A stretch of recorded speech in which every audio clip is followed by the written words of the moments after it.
এই ছেলেটা উঁচু জায়গা দেখলেই প্রচন্ড ভয় পায়, কিন্তু হঠাৎ করে একটা অদ্ভুত কারণে সে প্রায় 1000 বছর পেছনে চলে আসে। অপরিচিত জায়গা আর অপরিচিত মানুষ, কিন্তু এই সব কিছুর মোকাবেলা করে তাকে যে করেই হোক তার সেই নিজের সময় ফেরত যেতে হবে। কিন্তু সে সমস্ত বিপদ কিভাবে মোকাবেলা করেছে সেটা জানতে হলে পুরো গল্পটা অবশ্যই দেখতে হবে। তো চলুন আর দেরি না করে সরাসরি গল্পে চলে যাই।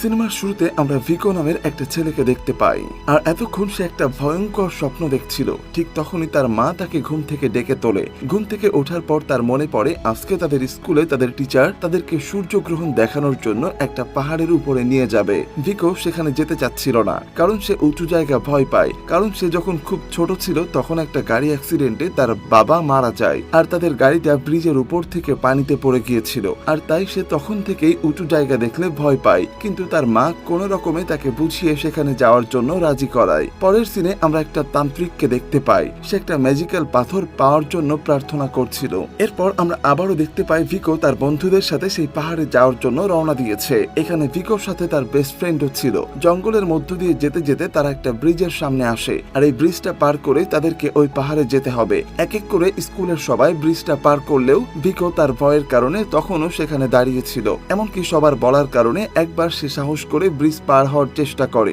কিন্তু মাঝপথে সে ভয়ে সেখানে আটকে যায়। তখন তার বেস্ট ফ্রেন্ড তাকে ধরে পেছনে নিয়ে আসে, কিন্তু এই ঘটনায় সে এতটাই ভয় পেয়ে গিয়েছিল সে তখনই দৌড়ে সেখান থেকে পালিয়ে যায়। ভিকোর পিছে পিছে তার বেস্ট ফ্রেন্ডও তার সাথে আসে, আর একটা পাহাড়ের উপরে বসে সে ভিকোকে স্বাভাবিক করার চেষ্টা করে। আর ঠিক তখনই দেখা যায় সূর্যগ্রহণ হচ্ছে। এমন সময় তাদের আশপাশে থাকা পাথর নড়তে শুরু করে, আর ভিকোর বেস্ট ফ্রেন্ড পা পিছলে পাহাড় থেকে পড়ে যেতে লাগে। সে কোনো মতে পাহাড়ের কিনারায় ঝুলেছিল, আর সেখান থেকেই বারবার ভিকোর দিকে হাত বাড়িয়ে তাকে সাহায্য করতে বলছিল। কিন্তু ভিকো তাকে সাহায্য করার আগেই তার পেছনে থাকা পাথরগুলো অদ্ভুতভাবে গায়েব হয়ে বিশাল একটা পোর্টাল সৃষ্টি হয়, আর কিছুক্ষণের মধ্যে সেই পোর্টাল থেকে একটা অদৃশ্য শক্তি ভিকোকে ভেতরে টেনে নিয়ে যায়। পোর্টালের মধ্য দিয়ে ভিকো একটা অচেনা জায়গায় চলে আসে।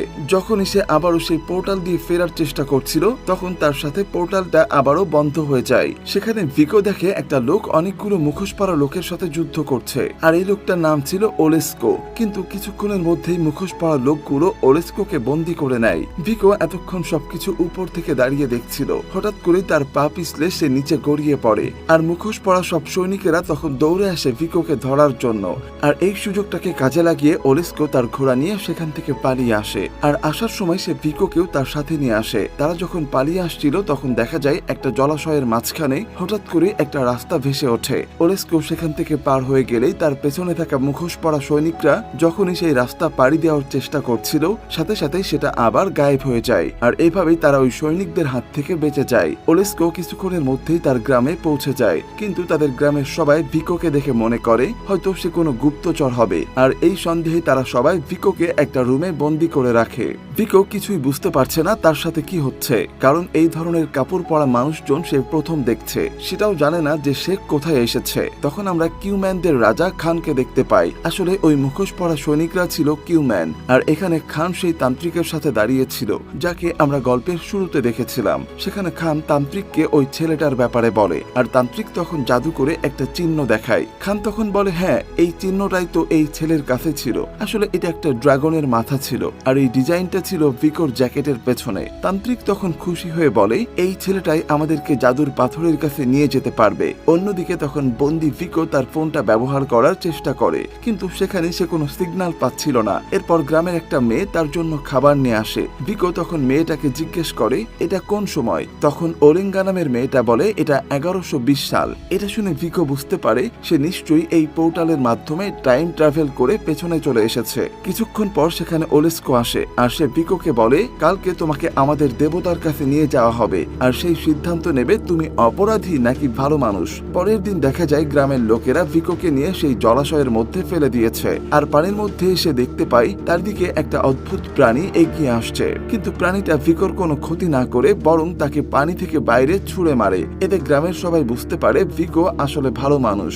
এরপর গ্রামে ফিরে ভিকো সবাইকে বলে সে ভবিষ্যৎ থেকে এসেছে, কিন্তু তার কথায় কেউ বিশ্বাস করতে চাচ্ছিল না। তখন ওলেস্কো এসে ভিকোকে তার বোনের কাছে পাঠিয়ে দেয়। রাত হলেই গ্রামের সবাই যখন একসাথে বসে কথা বলছিল তখন ওলেস্কোর বাবা বলে সে ভিকোর কথা শুনে তাদের দেবতার কাছে জানতে পেরেছে যে ওই ওই পোর্টালটা শুধু সূর্যগ্রহণের দিনই খোলে। আর এখনো পর্যন্ত কেউ জানে না পরের সূর্যগ্রহণ আবার কবে আসবে। কিন্তু কিছু জাদুকর রয়েছে যারা ইচ্ছা করলে সূর্যগ্রহণ করাতে পারে, কিন্তু তাদেরকে খুঁজে বের করা এত সহজ না। পরের দিন দেখা যায় ওলিস্কো আর ভিকোর মধ্যে বন্ধুত্ব শুরু হয়েছে, কারণ যেহেতু সেদিন ভিকোর কারণেই ওলিস্কো শত্রুদের হাতে ধরা পড়েনি, আর এখন ওলিস্কো ভিকোকে অস্ত্র চালানো শেখাচ্ছিল। আর ট্রেনিং করার সময় ওলিস্কো ভিকোকে বলে, তুমি যে পোর্টালের কথা বলছো সেটা খুলতে পারে এমন একজন জাদুকরকে আমি চিনি, আর সে কোথায় থাকে সেটাও ওলিস্কো একটা ম্যাপ রেখে ভিকোকে দেখিয়ে দেয়। আর সে বলে এই ব্যাপারে যেন কেউ জানতে না পারে। পরের দিন দেখা যায় ভিকো একা একাই সেই তান্ত্রিকের খোঁজে বেরিয়ে পড়েছে, কারণ তাকে যে করেই হোক এই জায়গা থেকে তার নিজের দুনিয়ায় ফিরে যেতে হবে। অন্যদিকে দেখা যায় সেই খারাপ তান্ত্রিকটা ভিকোর উপর নজর রাখার জন্য একটা শয়তানি কাক পাঠিয়ে দেয়। ভিকো যখন গ্রাম ছেড়ে বের হয়েছিল তখন সে বনের মধ্যে ওলেঙ্গাকে দেখতে পায়। ওলেঙ্গা তখন মাশরুম সংগ্রহ করছিল, আর ভিকো তখন ওলেঙ্গাকে বলে, আমি আমার সময় ফিরে যেতে চাই। আর এই কথা শুনে ওলেঙ্গা ভিকোকে পথ চিনিয়ে নিয়ে যেতে রাজি হয়। তারপর তারা দুজন মিলে সেই তান্ত্রিকের খোঁজে যেতে থাকে। এভাবে অনেক ভয়ঙ্কর রাস্তা পার করে তারা অবশেষে সেই জায়গায় পৌঁছায়। আর সেখানে পৌঁছানোর সাথে সাথে ভিকো তার চোখের সামনে একটা দৃশ্য দেখে। ভিকো দেখে সে সম্পূর্ণ একটা ফাঁকা জায়গায় একা দাঁড়িয়ে আছে, আর সেখানে হঠাৎ করে একটা আওয়াজ তাকে জিজ্ঞেস করে, তুমি এখানে কেন এসেছো? ভিকো তখন বলে, আমি আমার নিজের সময় ফেরত যেতে চাই। তখন সেই আওয়াজটা আবারও বলে, হ্যাঁ এটা সম্ভব, কিন্তু তার জন্য তোমাকে তোমার সব থেকে গোপনীয় কোন একটা কথা আমাকে বলতে হবে। তখন ভিকো বলে, আমি যখন ছোট ছিলাম তখন আমরা ঘুরতে যাচ্ছিলাম, এমন সময় আমাদের গাড়িটা অ্যাক্সিডেন্ট হয়, আর এই অ্যাক্সিডেন্টে আমাদের গাড়িটা ব্রিজের উপর থেকে পানিতে পড়ে যায়। এই অ্যাক্সিডেন্টে আমার বাবা মারা যায়, আর তারপর থেকেই আমি উঁচু জায়গা দেখলে অনেক ভয় পাই। ভিকোর কথা শোনার পর সেই আওয়াজটা বলে, তোমার পোর্টাল খোলার জন্য তোমাকে একটা পাথর খুঁজতে হবে, আর তার জন্য তোমাকে সেই জায়গায় যেতে হবে যেখানে ডানা ছাড়া পাখিরা পাখির মতো বাসা বানিয়ে থাকে। তারপর তোমাকে বাতাসকে অনুসরণ করতে হবে, কিন্তু মনে রেখো সেই বাতাসে অনেক শয়তানি শক্তি আছে। আর তোমার পাথরটা ঠিক তখনই কাজ করবে যখন দুটো মানুষ যারা একে অপরকে সত্যিকারের ভালোবাসে তারা একসাথে পাথরটা টাচ করবে। ব্যাস এতটুকু দেখার পরে ভিকো তার ভিশন থেকে বের হয়ে আসে। এরপর ভিকো ওলেঙ্গাকে তার ভিশনের ব্যাপারে সবকিছু খুলে বলে।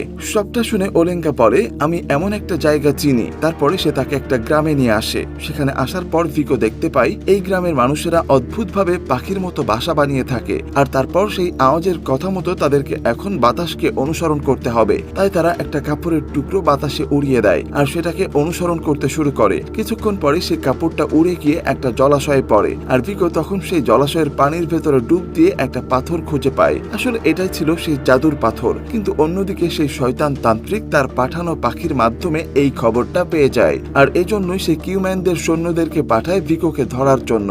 আর কিছুক্ষণের মধ্যেই সেই সৈনিকেরা এসে ভিকোকে প্রায় ধরেও ফেলে, কিন্তু ঠিক তখন ওলেঙ্গার গ্রামের লোকেরা এসে তাদেরকে বাঁচিয়ে নেয়। এদিকে খান তখন সেই শয়তান তান্ত্রিকের উপরে অনেক রেগে যায়, কারণ তার জন্যই তার অনেক সৈনিকের মধ্যেই মারা গেছে। কিন্তু তান্ত্রিক তখন খানকে কথা দেয় যে করে হোক পাথরটা এনে দেবে। অন্যদিকে ভিকো তখন সেই জাদুর পাথরটা নিয়ে সেই জায়গায় আসে যেখানে পোর্টাল খুলেছিল, কিন্তু সেখানে পাথরটা লাগানোর পরেও কোনো কাজ হয় না। ওলিস্কোর বাবা তখন বলে, এই পাথরের উপরে যদি বিদ্যুৎ ফেলা হয় তাহলে এটা কাজ করবে, আর এই কারণেই তারা গ্রামে ফিরে গ্রামের টাওয়ারের উপরে পাথরটা রেখে দেয়। কিন্তু অন্যদিকে সেই শয়তান তান্ত্রিকটা তার জাদুর ব্যবহার করে এসব কিছু দিচ্ছিল। আর সেদিন গ্রামে প্রচুর পরিমাণে বৃষ্টি শুরু হয়। ভিকো দেখে কিউম্যানদের একজন বন্দীকে একটা খাঁচায় আটকে রাখা হয়েছে, কিন্তু সে বৃষ্টিতে ভিজে যাচ্ছে। এটা দেখে ভিকোর তার জন্য মায়া হয়, এজন্য সে ওই বন্দীকে বৃষ্টির হাত থেকে বাঁচায়। আর এটা ছিল আসলে খানের ভাই তুগারিন। সেদিন রাতে প্রচন্ড বৃষ্টির সাথে বজ্রপাত হয়, আর তাদের প্ল্যান অনুযায়ী ঠিক সেই টাওয়ারের উপরে রাখা পাথরের উপরে বজ্রপাত হয়,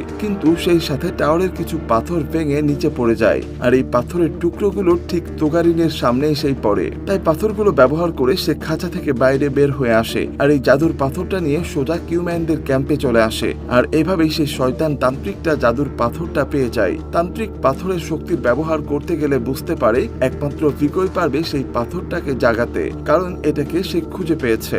অন্যদিকে গ্রামের সবাই সকাল হতেই বুঝতে পেরেছে সেই জাদুর পাথর আর তুগারিন দুটোই এখন আর গ্রামে নেই। তাই তারা পরিকল্পনা করে যে করেই হোক জাদুর পাথরটা ফিরিয়ে আনতে হবে। তখন ওলিস্কোর বাবা আর ভিকো মিলে একটা প্যারাগ্লাইডার বানায় যাতে করে তারা কিউম্যানদের উপর আক্রমণ করতে পারে। কিন্তু তার আগে কিউম্যানের সৈন্যরা এসে ওলিস্কোর বাবাকে মেরে ফেলে, আর ওলেঙ্গাকে ভিকো ভেবে কিডন্যাপ করে নিয়ে যায়। অন্যদিকে ক্যাম্পে আনার পর খান ওলেঙ্গাকে দেখে অনেক রেগে যায়, আর ভিকো যখন জানতে পারে খানের লোকেরা ওলেঙ্গাকে তুলে নিয়ে গেছে তখন সে অনেক ভেঙে পড়ে, কারণ এই কয়দিনেই সে ওলেঙ্গাকে ভালোবেসে ফেলেছে। তাই সে সিদ্ধান্ত নেয় যে করেই হোক ওলেঙ্গাকে ছাড়িয়ে আনবে। এজন্য সে একাই খানের ক্যাম্পে চলে আসে। ক্যাম্পে আসতেই খানের লোকেরা ভিকোকে বন্দী বানিয়ে ফেলে আর তাকে হুমকি দেয় যদি সে পাথরটাকে না জাগায় তাহলে তারা ওলেঙ্গাকে মেরে ফেলবে। আর এজন্য বাধ্য হয়ে ভিকো ওলেঙ্গার সাহায্যে সেই পাথরটার শক্তি জাগিয়ে দেয়। আর খান তার ভাই তুগারিনকে বলে ভিকো আর ওলেঙ্গাকে মেরে ফেলতে। এটা বলে সে তান্ত্রিকের সাথে চলে যায় পাথরের দানবকে জীবিত করতে। কিন্তু তুগারিন যখন ভিকোকে মারতে আসে তখন তার মনে পড়ে ভিকো কিভাবে তার সাহায্য করেছিল। এজন্য সে ভিকোকে না মেরে তাকে একটা ঘোড়া দিয়ে সেখান থেকে পালিয়ে যেতে সাহায্য করে। কিন্তু খান যখন ফিরে এসে এটা জানতে পারে সে তুগারিনকে নিজের হাতেই মেরে ফেলে। এদিকে ওলেঙ্গাকে নিয়ে ভিকো তাদের গ্রামে ফিরে এসেছে, কিন্তু তাদের পিছু পিছু খান তার সৈনিকদেরকে নিয়ে এই গ্রামে আক্রমণ করে। আর এবার তাদের সাথে ছিল সেই পাথরের দানবটা। গ্রামের সবাই মিলে ওই দানবটাকে ধ্বংস করার অনেক চেষ্টা করে, কিন্তু তারা কোনোভাবেই সফল হচ্ছিল না, কারণ ওই শয়তান তান্ত্রিকটা জাদুর পাথরের মাধ্যমে দানবটাকে কন্ট্রোল করছিল। ওলেস্কো তখন ভাবে দানবটাকে যদি তারা পানিতে ফেলে দেয় তাহলে হয়তো সেটা নষ্ট হয়ে যাবে। আর তাই ওলেস্কো তখন একটা প্ল্যান নিয়ে নদীর পাশে আসে আর তাকে দেখা দেখি দানবটাও তার পিছু নেয়। এভাবে বুদ্ধি করে ওলেস্কো দানবটাকে পানিতে ফেলে দেয়। আর গ্রামের সবাই আনন্দ করতে থাকে এটা ভেবে যে দানবটা অবশেষে মারা গেছে। কিন্তু তখনই সবাই খেয়াল করে আকাশে সূর্য গ্রহণ হচ্ছে। আর এটা দেখে ভিকো একটা ঘোড়া নিয়ে দ্রুত আবার সেই পোর্টালের কাছে আসে, কিন্তু পোর্টালের দরজা এখনো খোলেনি। আর এটা দেখে ভিকো বুঝতে পারে দানবটা এখনো মরেনি। আর একই সাথে যতক্ষণ পর্যন্ত এই জাদুর পাথর তান্ত্রিকের হাতে আছে ততক্ষণ পোর্টাল খুলবে না। তাই ভিকো আবারও গ্রামে ফিরে আসে, কিন্তু এবার ফিরে এসে দেখতে পাই খানের সৈনিকেরা গ্রামের সবাইকে ঘিরে ফেলেছে। হয়তো তাদের আর জেতার কোনো সম্ভাবনা নেই। কিন্তু ঠিক তখনই গ্রামের সেনাপতি তার সৈন্যদেরকে নিয়ে আক্রমণ করে। আর এবার গ্রামের সবাই যেতে চাচ্ছিল। ঠিক তখনই সেই দানবটা আবারও পানি থেকে উঠে আসে। আর এই দানবের পক্ষে কোনো মানুষের পক্ষে থাকা সম্ভব না। তাই ভিকো খুব ভালোভাবে বুঝতে পারছিল গ্রামকে বাঁচাতে হলে সবার আগে তান্ত্রিকের হাত থেকে ওই পাথরটা নিয়ে নিতে হবে। তাই সে সোজা চলে যায় তাদের বানানো সেই প্যারাগ্লাইডারের কাছে। আর নিজের সমস্ত ভয় ভুলে গিয়ে প্যারাগ্লাইডার নিয়ে এসে উপর থেকে লাফিয়ে পড়ে আর সোজা সেই তান্ত্রিকের উপরে এসে ধাক্কা মারে। এতে করে তান্ত্রিকের হাত থেকে সেই পাথরটা নিচে পড়ে যায়। কিন্তু তখন ভিকোর সামনে খান চলে আসে আর সে বারবার পাথরটাকে ফিরিয়ে দিতে বলে, কিন্তু ভিকো তার সব শক্তি দিয়ে পাথরটা পানিতে ছুঁড়ে মারে। পানিতে পড়ার সাথে সাথে সেই দানবটা ধ্বংস হয়ে যায়। আর এটা দেখে খান প্রচন্ড রেগে গিয়ে ভিকোকে প্রাণে মেরে ফেলতে চায়। তখন সেখানে ওলেস্কো চলে আসে আর খানকে মেরে ভিকোকে বাঁচিয়ে নেয়। আর এভাবেই পুরো গ্রাম কিউম্যানদের হাত থেকে রক্ষা পায়। সূর্যগ্রহণ শেষ হয়ে যাচ্ছিল, তাই ভিকো দ্রুত আবারও সেই পোর্টালের কাছে চলে আসে। ভিকো ওলেস্কো আর ওলেঙ্গাকে বিদায় জানিয়ে সেই পোর্টাল দিয়ে আবারও তার নিজের সময়ে ফিরে আসে। কিন্তু ফিরে আসলে দেখতে পাই ঠিক ওই সময় ফিরে এসেছে যখন তার বেস্ট ফ্রেন্ড পাহাড়ের কিনারা ধরে ঝুলেছিল। ভিকো এক মুহূর্ত দেরি না করে তার বন্ধুকে বাঁচিয়ে নেয়, কারণ তার উচ্চতা ভীতি একেবারেই শেষ হয়ে গেছে। গল্পের শেষ পর্যায়ে আমরা দেখতে পাই ভিকো একটা জঙ্গলের মধ্যে এসে একটা বিশাল পাথরের এক পাশে ছুঁয়ে দেখছে। আর ঠিক একই সময়ে ওলেঙ্গাও তার সময়ে ওই পাথরটার অন্য পাশ ছুঁয়ে দেখছে। আর এই দৃশ্যের সাথে সাথে গল্পটা এখানে শেষ হয়ে যায়। তো বন্ধুরা, আপনাদের কেমন লাগলো আমাদের আজকের এই গল্পটা আমাদেরকে অবশ্যই কমেন্ট করে জানাবেন। আজকের মতো এই পর্যন্তই। দেখা হচ্ছে নতুন কোনো গল্পে। আল্লাহ হাফিজ।